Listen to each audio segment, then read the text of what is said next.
Thank you for joining us on Nation Wants to Grow. It's budget time, and here on Republic TV and the Republic Media Network, on Republic Business, we will be getting you India's biggest voices on the budget, what India expects this year. On the show today, we have Sudhir Sitapati. Sudhir Sitapati is the Managing Director and CEO of Godrej Consumer Products Limited, which is GCPL, one of India's largest consumer goods multinationals with a presence in over 85 countries, serving 1.2 billion consumers. Sudhir is also responsible for guiding the purpose and ambition of the company, that's Godrej Consumer Products Limited, and to bring the goodness of health, beauty to consumers in emerging markets. Thank you for joining us on this special edition of Nation Wants to Grow. In 2 days from now, we will see the government's economic blueprint on the 23rd of this month when the budget is presented. I have with me a very special guest joining us on this edition of Nation Wants to Grow, Mr. Sudhir Sitapati, who is the Managing Director and CEO of Godrej Consumer Products. Thank you, Sudhir, for joining us this morning. Thank you so much for having me.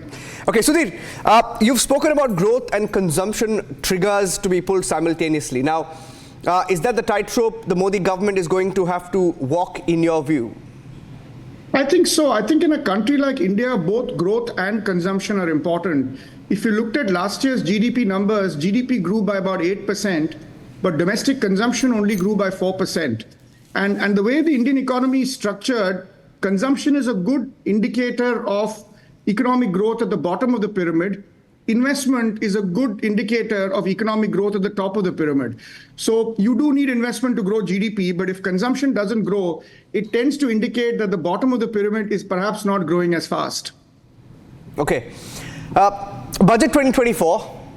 Your broad expectations, Sudhir, from the FMCG sector. You've recently written an op-ed. You have your views on what is needed. Why don't you tell our viewers about what's your view on what the government must now do going ahead?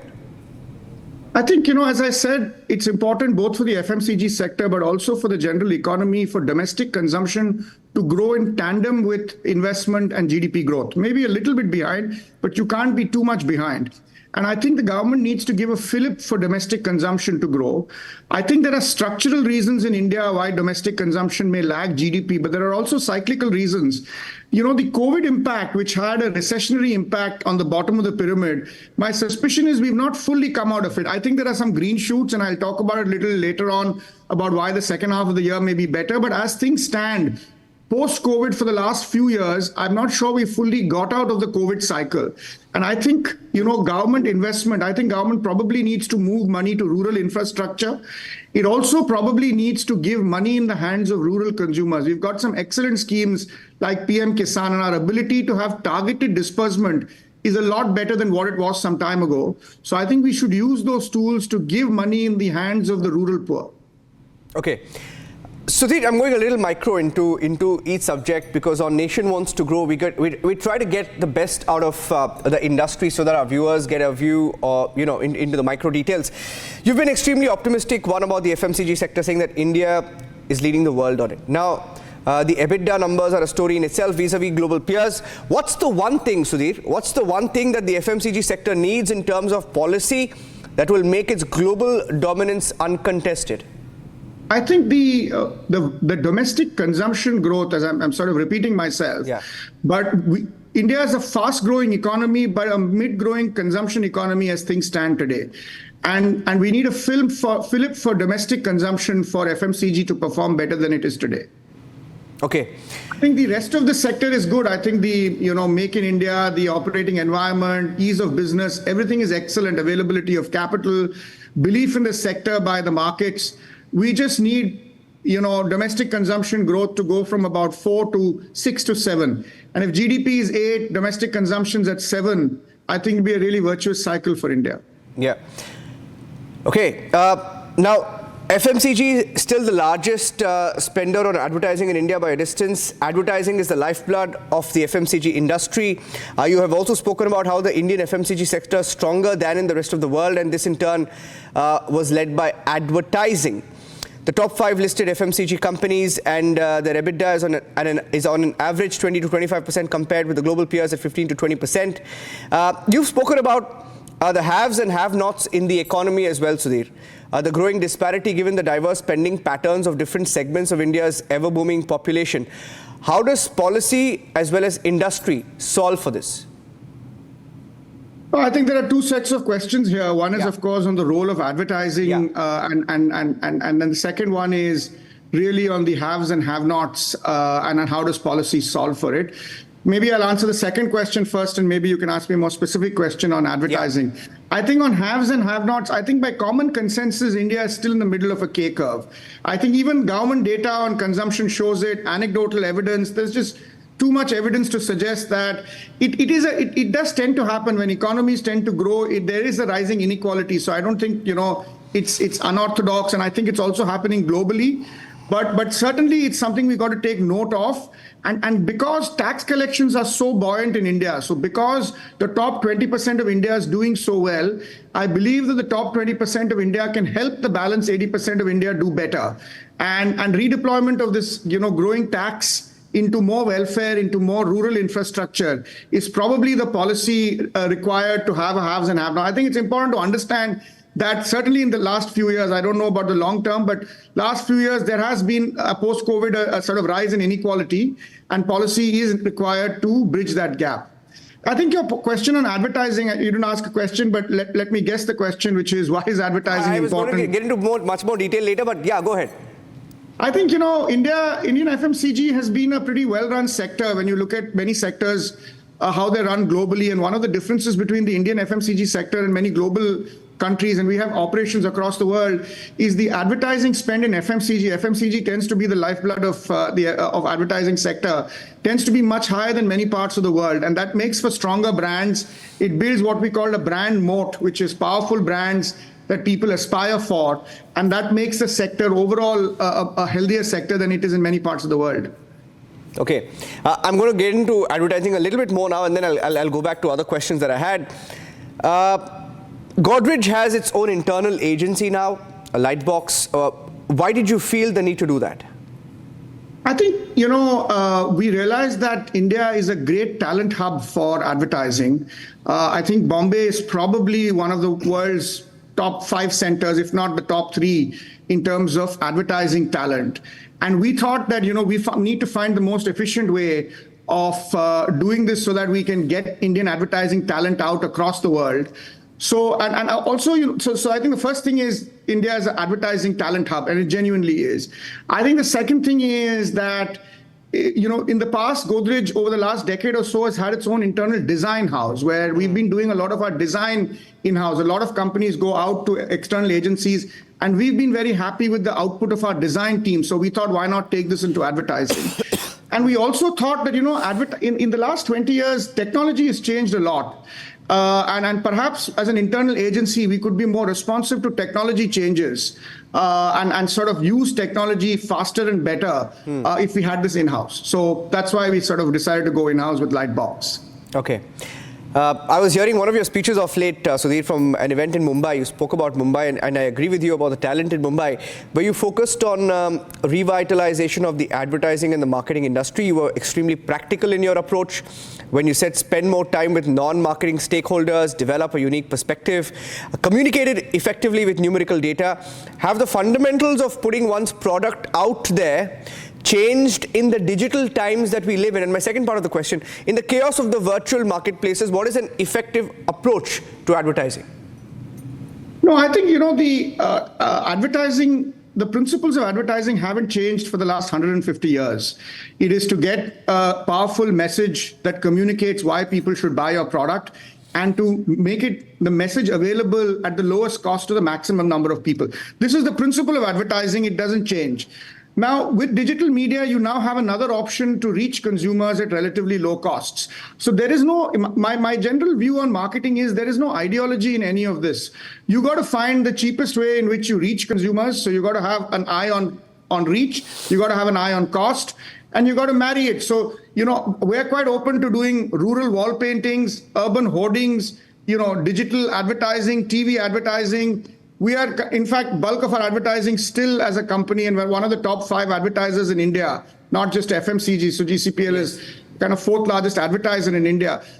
vast majority of our advertising goes on to TV channels like yourselves. So, Yes. and the reason we do it is TV still has mass reach, TV still is cost competitive. So my sort of general view on marketing is not to get moved by what's happening, which is new, not to get overtaken in by things like AI, things like social, these come and go. Stick to the principles and adapt the technologies that are available to the basic principles of marketing. Fantastic.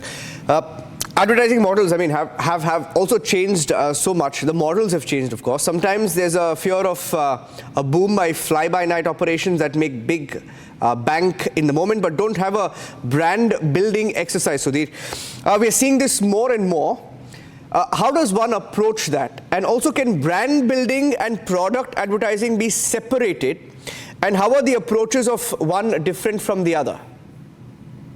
Okay, there are a couple of questions here, so let me answer them one by one, and if I've not, just ask it for me again. I think one of the things in marketing which is very, very underrated is consistency. See, people have a very small, you own a very small part of real estate in consumers' minds. Godrej, Goodnight, Republic TV, all of us own very small parts.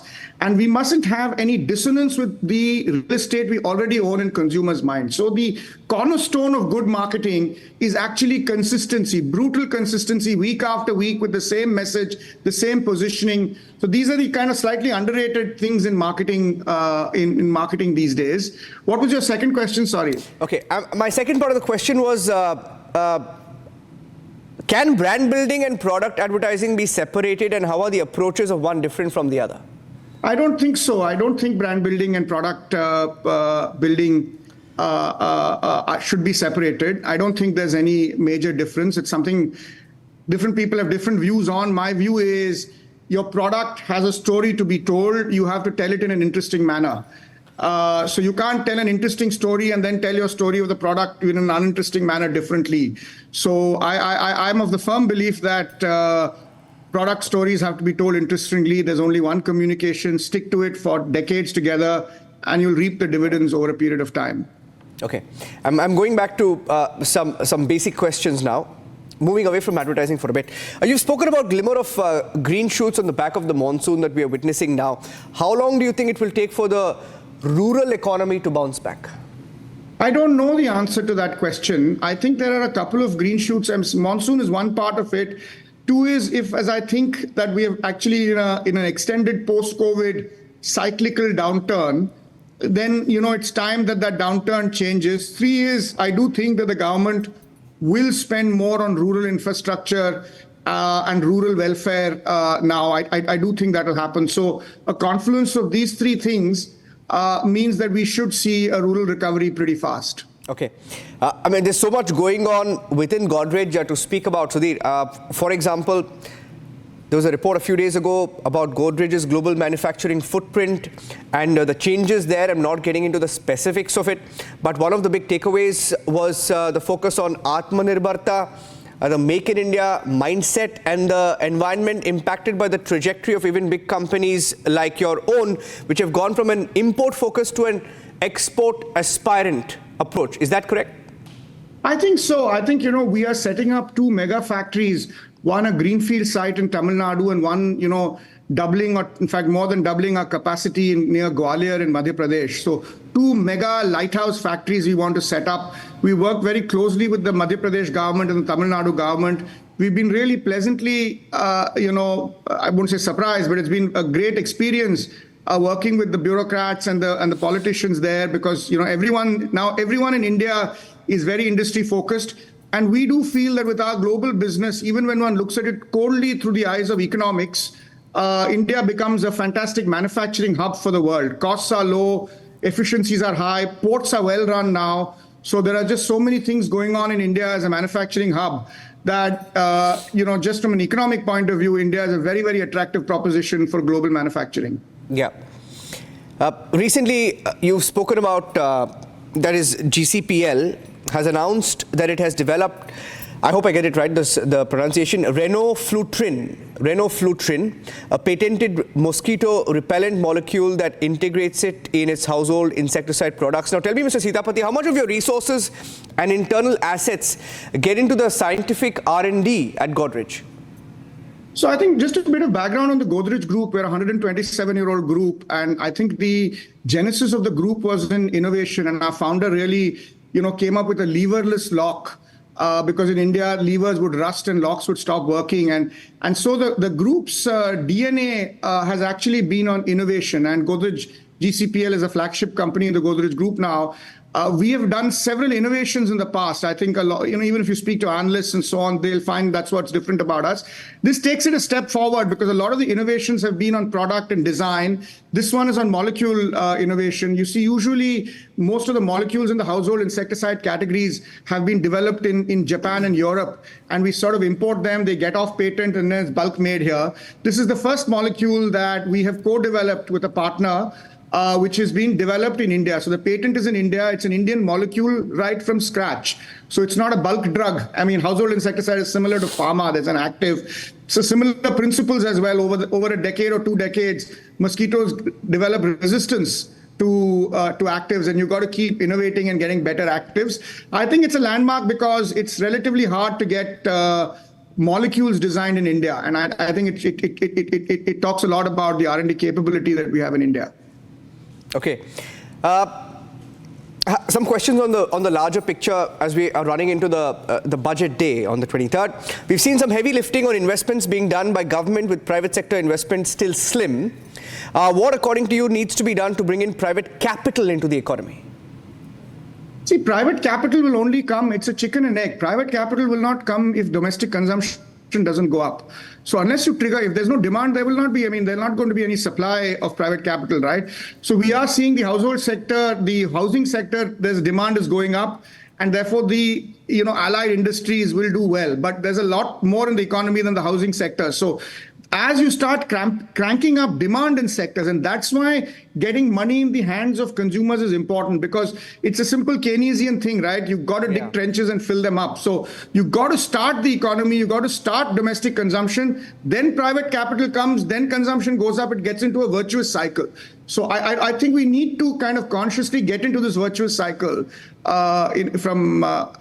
build demand first, supply will follow. Yeah. Despite, of course, being the fastest growing major economy in the world, and we just saw the IMF projections a few days back, still up there, there are issues about job growth, which has become both a political, a social issue, Sudhir, apart from being, of course, an economic one. What, according to you, should be done to bring in more jobs to the market? Look, I'm not really an expert on employment in the market. I sort of have a better sense of domestic consumption, but I would venture that if, the private sector has to create the jobs, and therefore private sector investments have to come. And private sector investments won't come if the demand doesn't go up. And demand won't go up unless the government gives a fillip to domestic consumption. So all this will start off, I'm repeating the point, but all this will start off when consumption starts going up. Yeah. Indian stock markets, want to put in a question there of them being at an all-time high. Many observers in the markets, off the markets, believe that it's already an overheated zone, Sudhir. Do you feel the markets are running ahead of the real economy? And if you think so, why? Look, I'm not an expert again on these matters. And so these are slightly beyond my understanding of why the stock market is doing so well. Yeah. But look, the Indian economy overall is doing well. So, I think there's no question about the fact that the top 20% of Indians are doing well. Almost 100% of Indian savings reside with the top 20%. So if the top 20% does well, there's a lot of surplus savings there, and they're investing it perhaps in the stock market, in real estate and other assets. So asset creation is not a consequence of overall GDP growth. It's a consequence of the GDP growth of the top 20%. I reckon, by the way, that the top 20% of India may be growing in real terms at 10 to 12%. If the Indian economy is growing at 8, this is what my reckoning is. And this is perhaps a reason, but is not an area that I really understand well, to be honest. I get that. I understand that completely. Okay. And I had a couple of more questions. One on the global supply chains. They remain disrupted. China is in a slow growth mode, even though it is growing much faster than the rest of the world.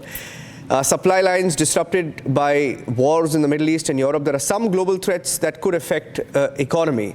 What, according to you, or in your view, should the finance minister or the government be doing to shield India from these global headwinds? Just wanted to get an industry perspective. Look, as a business, we do face some, the global shipping market has been very volatile. timelines have been high, costs have gone up because of the Red Sea issues. I'm not quite sure what the government, it's a global issue, I'm not quite sure what the government can do about it. I think the government, has done a lot to make manufacturing easy in India. I think our ports, are a lot better than they were a couple of decades ago. Our ability to set up factories, governments are, all state governments and central governments are, waiting for people to invest. So I would say that on that front, certainly as industry, we're very happy with the supply side enablers. We're little less happy with the demand side enablers, but we're more happy with the supply side enablers that we have. Fantastic. It's been a fantastic conversation with you, Sudhir. And I want to ask you, anecdotally a question, because you're from Godrej. And I can tell you, growing up, and I grew up in Bengaluru, and a typical, a middle-class family. My parents were engineers. And growing up, we used mostly Godrej products at home, from your Synthol soap. I still remember, it brings back memories. And from a market that was... you still dominate the market, but I still remember Synthol being, the soap that we all used. But today, you have so many brands out there. How do you keep that legacy alive? I mean, look, we're also into a lot more categories than we are when you were growing up in Bangalore. And I must also tell you that Synthol is a very southern brand. It's not as much a northern brand. So sitting in Noida, you will have less exposure to Synthol than if you were in Bangalore or in Chennai. So I think, we have to consistently innovate and invest behind brands. There's no mantra to it. You got to constantly, we recently launched a Synthol body wash foam. So if you're a Synthol fan, do go and buy it off Amazon. It's a great product. Interesting. But you got to do two things actually in every business. You have to innovate and you have to advertise. If you do these two, your brands stay alive for a long time.